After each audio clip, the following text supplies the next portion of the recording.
Cordial saludo, estimados compañeros. Mi nombre es Alberto Preciado Plaza, soy estudiante de Ingeniería Industrial del CEAD Sogamoso. Actualmente curso el noveno semestre.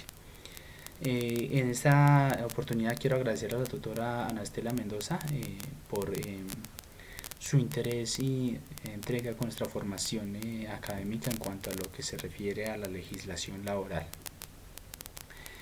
Dando continuidad al desarrollo de las actividades propuestas en la guía de actividades, en primera instancia se nos propone realizar un diagnóstico para el trabajo colaborativo número 1. Los aspectos a analizar de este trabajo son los siguientes: organización del grupo de trabajo. Lo que a mí concierne, considero que la organización del grupo fue muy buena. Cada uno de nosotros nos integramos de manera activa, realizando aportes significativos que lograron dar continuidad al proceso de consolidación de este trabajo a fin de lograr los objetivos que nos propusimos. En este trabajo se analizó la película El Método, donde se presentaba una serie de candidatos en busca y a fin único de acceder a un puesto. El método que se tuvo en cuenta para la selección del candidato para este puesto es un método innovador. Y en base pues a esta misma película nos pedían que seleccionáramos un candidato específico al cual realizáramos la hoja de vida y los debidos requerimientos para la contratación, como lo eran el diligenciamiento de documentos para la contratación y las afiliaciones a la seguridad social. Luego, como último punto, se requería, según el rol escogido por cada uno de nosotros, realizar la liquidación de una nómina en base a ciertos aspectos que en la guía se plasmaban. El rol que escogí para este trabajo y para el trabajo colaborativo número 1 era el de asesor de contratación y afiliaciones a la seguridad social. En este caso, en base al mismo rol, se nos pide que elaboremos una exposición de lo que significan estos aspectos. Según lo que a mí me correspondió en cuanto a las temáticas, para el capítulo 1, aspectos claves del derecho laboral, y el capítulo 2, obligaciones y prohibiciones del empleador y obligaciones de trabajo, los cuales los expondré a continuación. En primera instancia, tengo los aspectos claves del derecho laboral.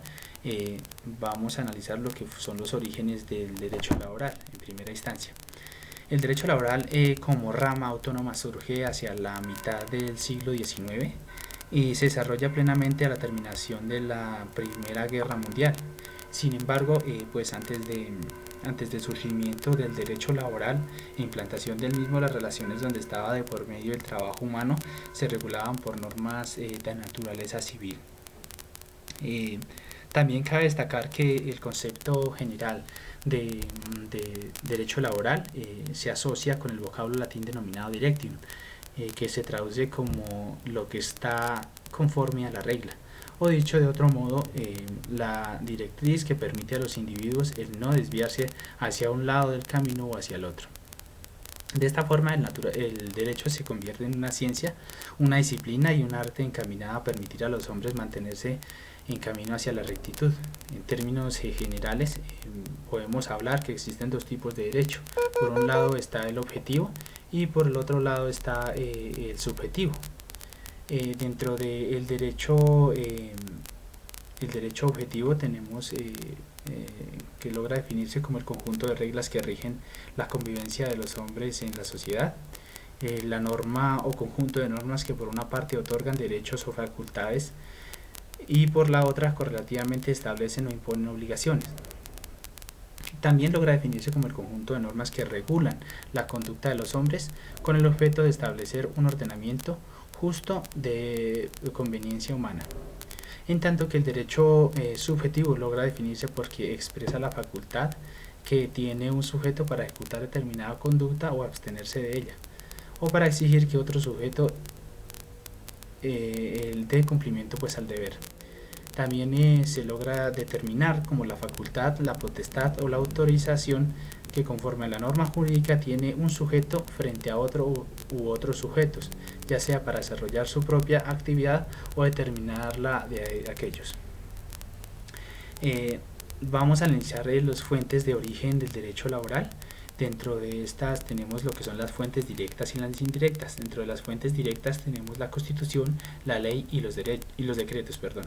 Y dentro de las fuentes indirectas tenemos la jurisprudencia, la costumbre, la doctrina jurídica y los principios generales del derecho. Dentro de las fuentes de origen del derecho laboral están las fuentes directas, la Constitución, que logra definirse como la ley fundamental de un Estado que define el régimen básico de los derechos y libertades de los ciudadanos y los poderes e instituciones de una organización política. Asimismo, esta logra denominarse como la norma de normas porque sobre ella no existe ningún otro ordenamiento jurídico que pueda ejercer poder o logre oponerse.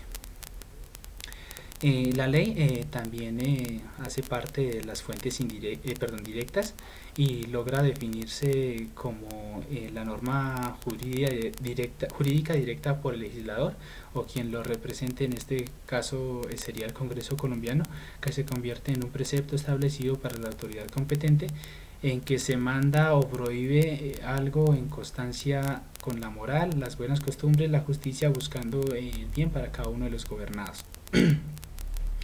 Por última instancia, dentro de las fuentes directas tenemos lo que son los decretos. Los decretos pueden definirse como aquella disposición de carácter legislativo que, sin ser sometida al órgano adecuado, se promulga por el Poder Legislativo en virtud de alguna excepción circunstancial o permanente previamente determinada.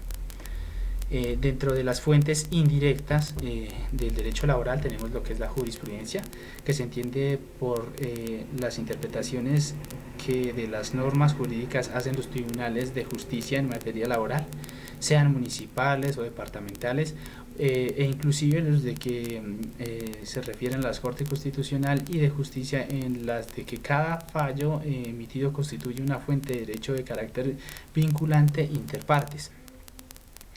En segunda instancia tenemos lo que es la costumbre, la que se define como una práctica social arraigada generalmente.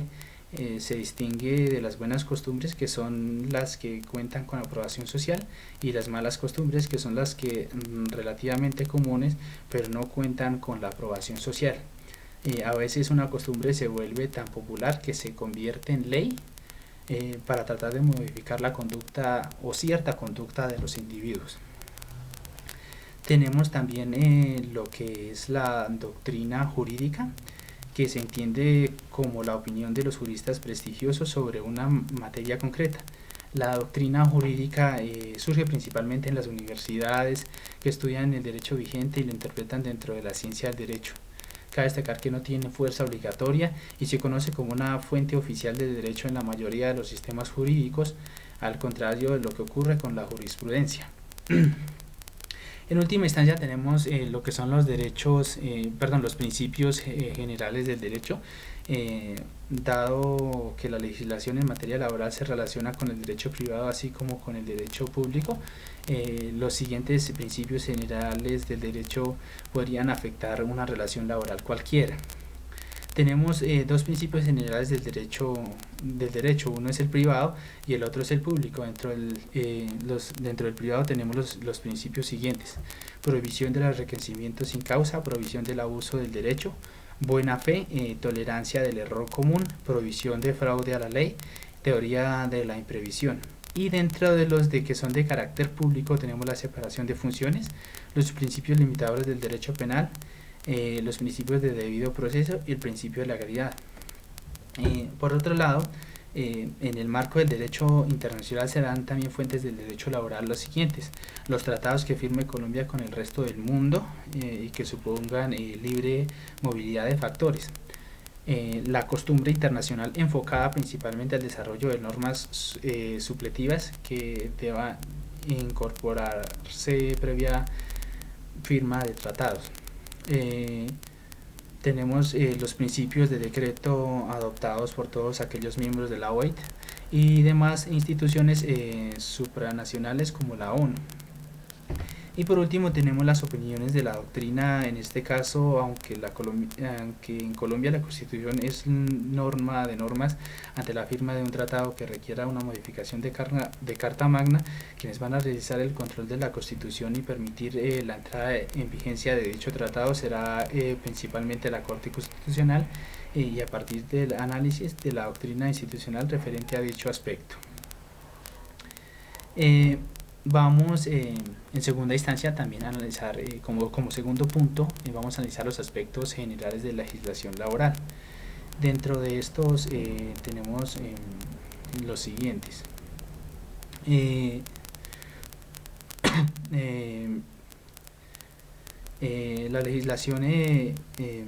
La legislación colombiana en materia laboral se cimentó en el concepto de Estado social de derecho, que indica el bienestar general, que indica pues que el bienestar general prima sobre el bienestar particular, y por tal motivo la Constitución colombiana es muy clara al afirmar en su artículo 25 que el trabajo es un derecho y una obligación social, y goza en todas sus modalidades de la especial protección del Estado, ya que toda persona tiene derecho a un trabajo en condiciones dignas y justas.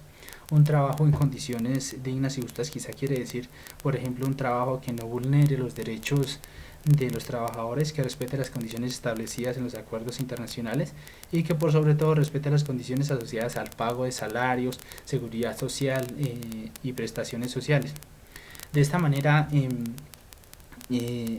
que de tal manera pues que en el artículo 53 de la misma carta el constituyente afirma que será deber del Congreso expedirla pues en el Estatuto de Trabajo, y que dicha ley tendrá en cuenta por lo menos los siguientes principios fundamentales: igualdad de oportunidad para los trabajadores, remuneración mínima vital y móvil proporcional a la cantidad y a la calidad de trabajo, estabilidad de empleo y renunciabilidad a los beneficios mínimos establecidos en las normas laborales, capacidad para transmitir y conciliar sobre derechos inciertos y discutibles, primacía de la realidad sobre las formalidades establecidas por los sujetos de las relaciones laborales, garantía a la seguridad, capacitación y el adiestramiento y el descanso necesario para la adecuada realización de la actividad laboral, protección especial a la mujer, a la maternidad y al trabajo a la menor de edad.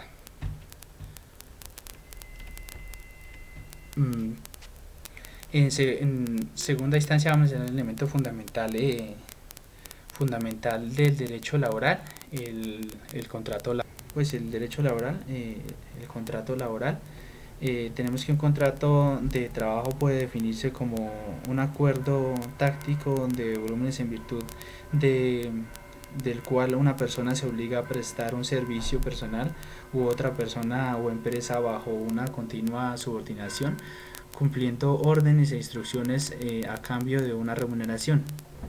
En el caso de los conflictos laborales, tanto subordinación como el pago por labor continuada serán pues la prueba suficiente para garantizar la existencia de un contrato de trabajo. Las características de un contrato de trabajo deben ser las siguientes. Los contratos de trabajo se caracterizan por ser típicos y nominados. Tienen una regulación de ley legal específica y conjunta de la actividad a realizar. Onerosos por la prestación la prestación que se genera, un pago reconocido en dinero o especie, comúnmente se denomina salario. Son de carácter bilateral, requiere de dos personas, un empleado o un empleador, para perfeccionarse. Sinilagmático, la naturaleza en el contrato se convierte en ley para cada una de las partes.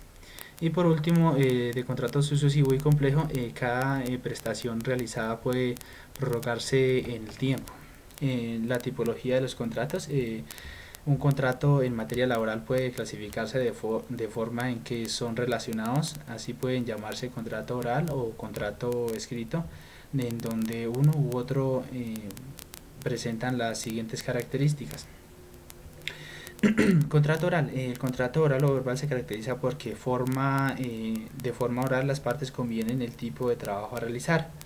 El contrato escrito es un documento firmado por las partes pues en el que están presentes como mínimo las cláusulas asociadas a la identificación de las partes de los firmantes, su domicilio principal, su identificación personal, así como también el lugar y la fecha en el que se celebró el contrato. Dentro de los tipos de contrato laboral tenemos también el contrato a término fijo, tipo de contrato a término fijo, el contrato a término indefinido, el contrato por duración de obra, contrato accidental o transitorio, el contrato de prestación de servicios, también el contrato de aprendizaje.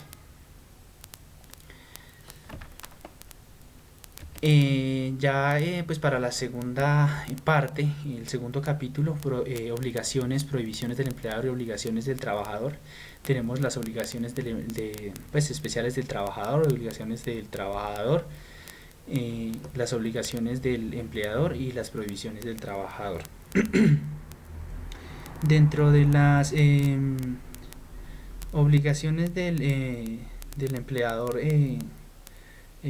tenemos las siguientes, las cuales se asocian pues con, bueno, primero vamos a hacer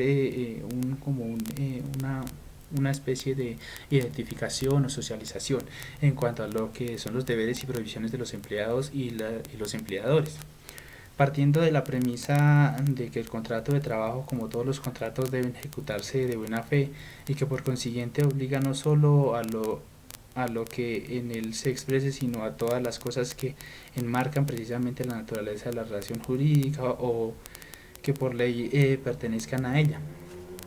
Y así puede definirse entonces que a partir pues de la anterior concepción, incumben al empleador obligaciones de protección y de seguridad como para los trabajadores, y estas obligaciones de obediencia y fidelidad para con el empleador.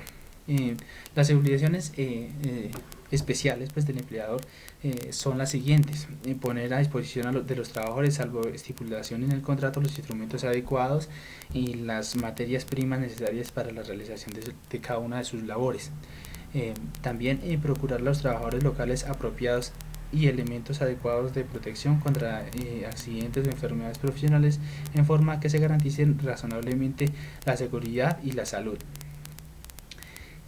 Precisar inmediatamente los primeros auxilios en caso de accidente o de enfermedad. A este efecto, en todo lo establecido, taller o fábrica ocupe habitualmente más de 10 trabajadores, deberá mantenerse lo necesario según el reglamento de las autoridades sanitarias. También tenemos pagar la remuneración pactada en condiciones y periodos y lugares convenidos, guardar absoluto respeto a la dignidad personal del trabajador y a sus creencias y sentimientos, conceder al trabajador las licencias necesarias para el ejercicio del sufragio, para el desempeño de los cargos oficiales transitorios de forzosa aceptación en caso de grave calamidad doméstica, debidamente pues que debe ser comprobada.